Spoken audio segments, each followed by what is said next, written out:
हमारा डाउन हुआ, वो छोड़ के भाग गया। इसीलिए उसको हमने कहा कि भाई 2020 में रिकाउंटिंग हुआ, तुम जीत गया था, तो रिकाउंटिंग मांगता, भाग गया काहे? अब अनिल कुमार क्या कहेंगे? अनिल कुमार तो डिमोरलाइज होकर के भाग गए थे, उन्हीं की तो गलती है। इस बार भी अगर रिकाउंटिंग को मांगते तो हम समझते थे कि जीत सकते थे, तो इसीलिए ऐसा कहा, और उसी को तोड़ मरोड़ के लोग कुछ दूसरे ढंग की बात करते हैं। एक सीट गलती से हार गलन। अगर हमारा वो कहतन हल जैसे 2020 में कहलन हल कि हम हार रही है कोई उपाय, उस समय 2700 वोट से हारे हलन। हम प्रयास के लिए जीत गलन। इस साल वो मात्र 1600 वोट से हार रहा। दुर्भाग्य हमर है, उनका का दिमाग हो गई, हमरा से बात न कैलन और सीधे मैदान छोड़ के भाग गए। जौन साथी जो 2020 में जो कलेक्टर अभिषेक सिंह जी अभी त्रिपुरा में है, वो टेलीफोन करे थे कि सर हम तोरा 2700 वोट से पीछे है, जिता दिलिए हल, अभी तो 1600 वोट से पीछे है, जितावे में कौन दिक्कत है? हम माथा ठोकली कि हमारा पास अगर जानकारी हुआ था तब ना, वो तो चल गया घर है। खैर सर, एक वीडियो आपका वायरल हो रहा है सर, हाँ, जिसमें आपने ये कहा है कि डीएम अभिषेक को फोन किया था, उन्होंने हमारे कैंडिडेट को जितवाया है। एक गलत वीडियो है। हम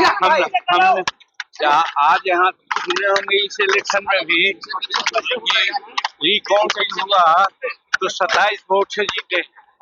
एक रिकाउंटिंग हुआ, उसमें हमारे जदयू के कैंडिडेट हार गए। कहने का मतलब है कि रिकाउंटिंग मांगा जाता है।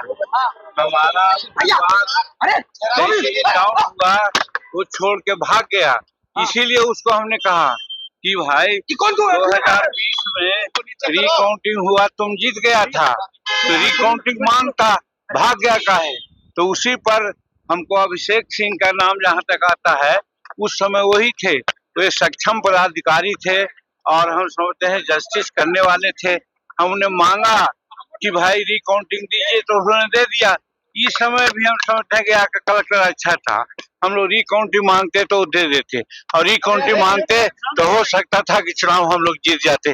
जैसा कि देखे कि एक 27 वोट से जीता, एक 27 वोट से हारा, तो हम लोग भी जीत सकते थे। इसी बात की चर्चा हमने की थी। लेकिन अनिल कुमार में बोले हैं मांझी जी, ये तो हमको पता नहीं है। अब अनिल कुमार क्या कहेंगे? अनिल कुमार तो डिमोरलाइज होकर के भाग गए थे, उन्हीं की तो गलती है। नहीं भागते, वो रिकाउंटिंग मांगते। रिकाउंटिंग मांगते हर इलेक्शन में ऐसा होता है, जो डाउन करता है और रिकाउंटिंग मांगता है। हम भी जब 1990 में हारे थे 127 वोट से, तो इसी प्रकार से हम भी हट गए थे। रिकाउंटिंग नहीं मांगा था, हार गए। रिकाउंटिंग मांगते तो हो सकता था कि जीत जाते।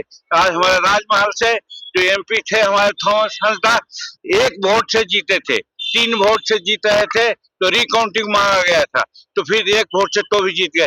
रिकाउंटिंग मांगना चाहिए, और वहां पर जो पदाधिकारी का सवाल है, जो उचित पदाधिकारी होता है और जो ऑब्जर्वर होता है, वो रिकाउंटिंग मांगने पर दे देता है।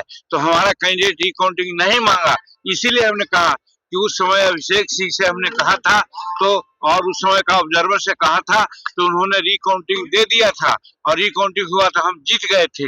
उसी प्रकार से इस बार भी अगर रिकाउंटिंग को मांगते तो हम समझते थे कि जीत सकते थे, तो इसीलिए ऐसा कहा, और उसी को तोड़ मरोड़ के लोग कुछ दूसरे ढंग की बात करते हैं।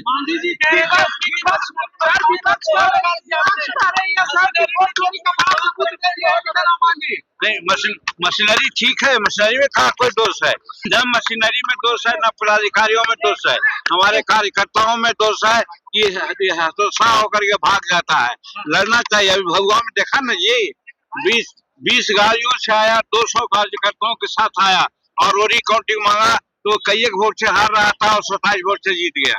उसी प्रकार से हमारा यहाँ चंपारण में या कहाँ भी हमारा जदयू का कहीं हार गया, जो जिसका चर्चा कल हमारे जो क्या नाम है, जो प्रदेश अध्यक्ष हैं दिलीप जायसवाल जी बोल रहे थे। तो मेरा कहने का मतलब है कि कैंडिडेट को हम लोग उत्साह बढ़ा रहे थे कि कम से कैंडिडेट को जब समय आता है तब हतोत्साह नहीं होना चाहिए, उनको लड़ना चाहिए और रिकाउंटिंग मांगना चाहिए।